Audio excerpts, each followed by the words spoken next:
Good morning. My name is Joe, again, the founder of Krsor. I want you to think about the last time you tried to ship something that was large, fragile, or heavy. How expensive was it, and how much did you trust the large shippers to transport that for you with all the other things that they have to transport? Next, I want you to think about the last time you went on a road trip. How full was your vehicle? Was there extra space that you could have made money with transporting things? We developed Krsor as an innovative shipping platform that connects travelers with shippers to monetize unused transport capacity and providing a personalized, cost-effective shipping method for shippers. Traditional shipping is outdated. Its prices are increasing, it's expensive, there's an old hub and spoke model. There's a huge infrastructure involved with it and it's got high carbon emissions. Also, you've seen the videos of Ring cameras where boxes are getting tossed onto your porch and your things are being mishandled. I had a box yesterday that was delivered half open. The box was just destroyed.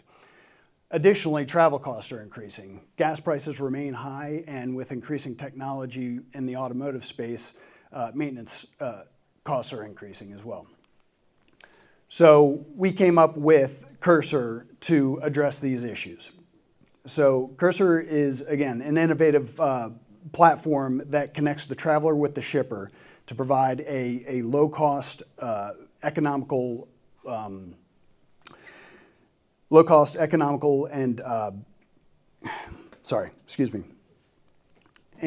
personalized shipping method for shippers by leveraging that unused capacity and monetizing the millions of unused, unrealized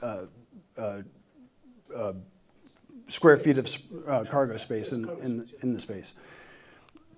So the platform is simple, the process is simple. So a traveler enters their trip details into the platform, and then the shipper enters their shipment details. In the platform, they connect, and the traveler retrieves the shipment. They transport the item to the destination, and then the traveler gets paid for doing the shipment upon confirmed delivery of the item. So we're providing a new solution within a $198 billion marketplace. We think that marketplace is growing at about 4.5% annually. We think we can capture at least 0.1% of the market, and we're doing that by addressing a beachhead customer of musical instrument and sports equipment resellers because their items tend to be heavier and more fragile. Additionally, we're building supply capacity by addressing people who are regular commuters and regular road trippers who want to monetize their cargo space. Our pricing model is simplified in order to make it easy for the shipper to comparison price with the big shippers or the alternatives out there. And it's completely based on shipment size. So a small item is 12 inches by 12 inches, medium 24 by 24, large 36 by 36, and anything larger than that, golf clubs, surfboards, snowboards, things like that, are user-defined pricing because it can be a much wider range of prices or sizes. Krsor retains 40 to 45% of each shipment, and that makes also the amount that the shipper or the traveler makes simplified as well.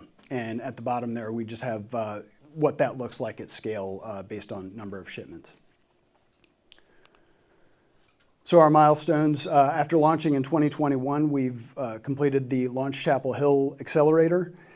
We launched our iOS app on the App Store at the beginning of this year, and we are incorporating the same functionality into our website and building an Android app and a web app that will be released beginning of next year. So again, I'm Joe Driscoll, 25-year special operations veteran, a Keenan Flagler Business School MBA, and the founder. an experienced traveler. That's how I came up with this idea. Our CMO, Gustavo, is a marketing entrepreneur. He owns a marketing firm. He's also a CPA. And then Chris Rawlings is our CFO. He's also a CPA and runs an accounting firm. We've got a highly talented technical team in our iOS developer and our design engineer who's creating that functionality into our website and the Android app. We also have recruited interns at Chapel Hill who are helping us with brand recognition and marketing, specifically in the social media space. And then our team of advisors are highly specialized and help us tremendously with communications, entrepreneurship, transportation, and legal strategy. So our ask is we're looking for $500,000 to help us continue to get the word out, find that proper product market fit, and scale the platform. We're looking for minimum investments of $50,000 per investor, and we're raising through Safe Notes. Thank you for listening to Krsor, and we look forward to helping make ship happen. There we go, Joe. You may go. Right. This is fun. I like it. Fun fact, I grew up in a trucking business. My son has a trucking business. My brother still operates one. I own a refrigerated transport business and an investment in a logistics company. So I love this space. I think this is a good pitch, and I think this is a good opportunity. There's some real market dynamics here. Obviously, one of the things that I say a lot when I'm here, so those of you that have been here before will find me redundant, is in this space, the cost of customer acquisition is always way higher than you think it is. So I'd plan for that from a capital standpoint, and I'm sure your marketer or your head of marketing is thinking about that. The other thing, and then I'll hand it over to Chris, that's noteworthy in this, and in my opinion, in an idea like this, is that there's no, this is a well-worn path. There is capacity. There are people that want to earn. There's things that need to be shipped. There's things that are difficult to ship, size, fragile, whatever. It's costly. Like, all that works. The market's there. Labor probably is there too, and I think the access around universities, there's actually a great startup here in town that does like college markets, opportunities to college kids to make money. You should hook up with them. I'll try and remember their name.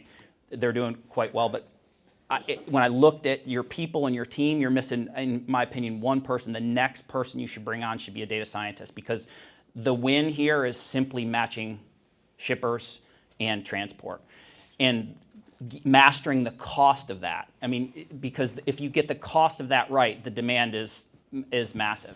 But you've got to be able to acquire that opportunity to ship at a reasonable cost. There are a lot of people that only, for instance, shop Facebook Marketplace locally because they don't want to deal with getting things out of town and that kind of thing. So like, I think data science is the key that unlocks the total potential of this. And so you might think about how you can get some unique advantage through access to data science and how that might, I would be super pumped if you could show me some math in a pitch like this that says this is why our cost of acquisition and per ship cost from a marketing standpoint is exceptionally low, because we've done the math and we have the data science to support it. I think you'd have an exceptionally investable idea. I think it's already investable, but I think it'd be exceptionally investable if you could prove it with that math. Yeah, thank you. A matching algorithm is one of the things that it's in the plans. I mean, it's definitely something we want to do. It's just a tough thing to figure out. But I think it's not an easy one, but if you solve that, it's big. Exactly. Yep. Data scientist is excellent. Yeah, thank you. Okay. So hypothetically, I'm the driver, and my pal Trent back there at the back is the recipient, right?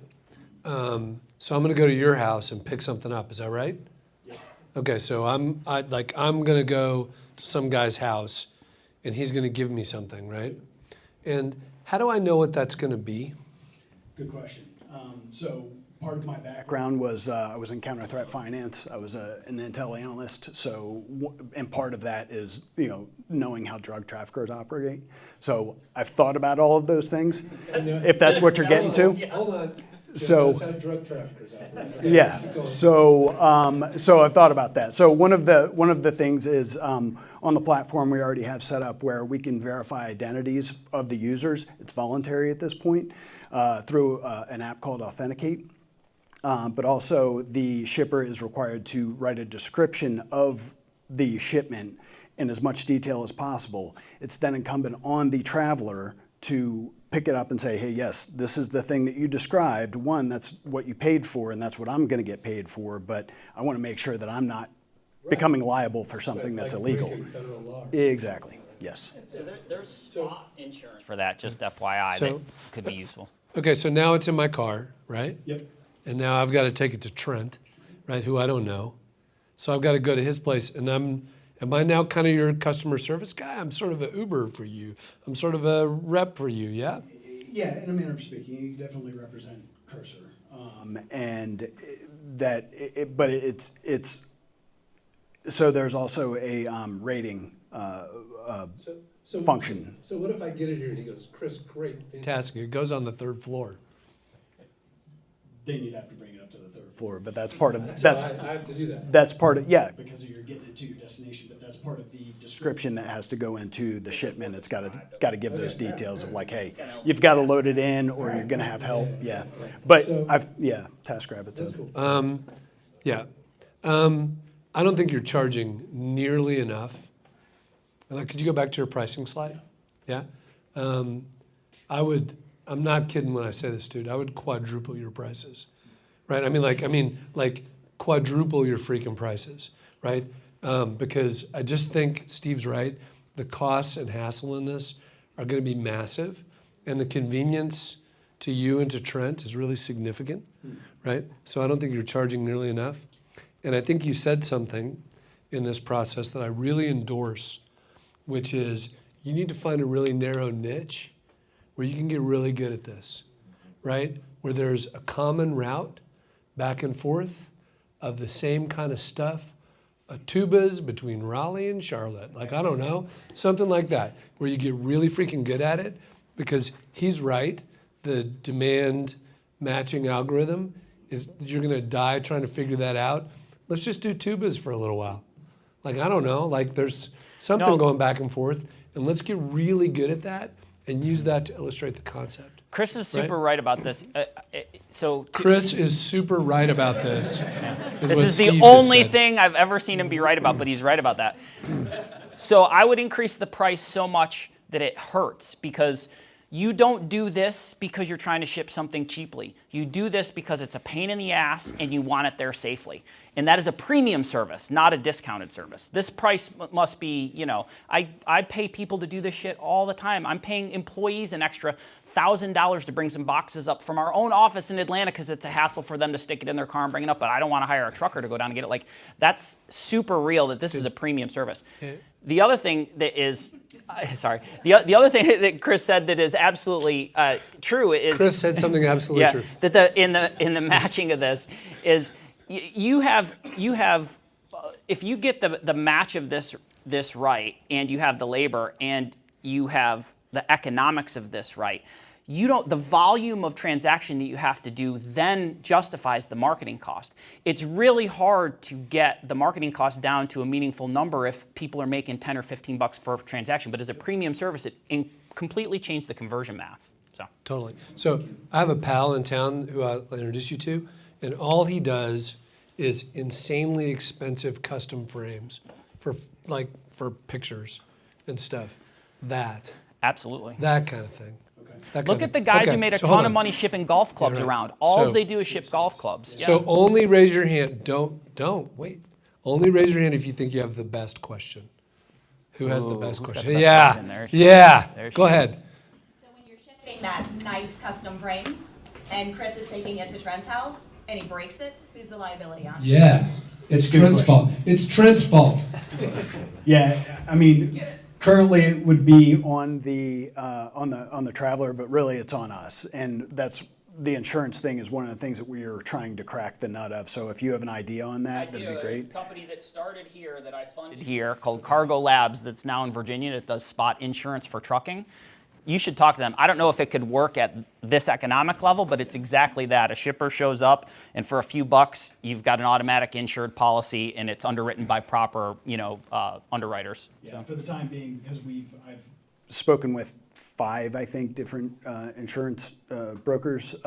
Nobody's come up with a solution for it. Exactly. Take something unique, yeah. So we were planning on doing some, like self-insuring, like up to $200 or something to begin with, but that was the initial idea. In our final 19 seconds, I want to say 2 things. First of all, how many of y'all have heard of the shipping company DHL? Yeah? This is exactly how DHL started. DHL started doing customs documents from Hawaii to Los Angeles and San Francisco, and they would give you a free round-trip plane ticket if you would carry custom documents to and from. That's how they got started. And second, I want to say this to everyone in the room who's ever going to present to any audience ever, okay? Raise your hand if you agree with this statement. I like Joe. Yeah? Okay, good. The audience likes you, okay? There was a moment while you were pitching when you got a little stuck, all right? Y'all felt empathy for him, didn't you? Y'all were rooting for him, right? When that happens to me, right, and I choke for just a second in front of the crowd, always remember, self, the crowd's rooting for you. They're always on your side. And just look at them. They're your friends, right? And it happens to everybody, right? So when that happens to you and you're pitching someone, just remember, they're on your team. They are. They're on your team. Good. You did a great job. Good. Cool. Yeah, good job. Yeah.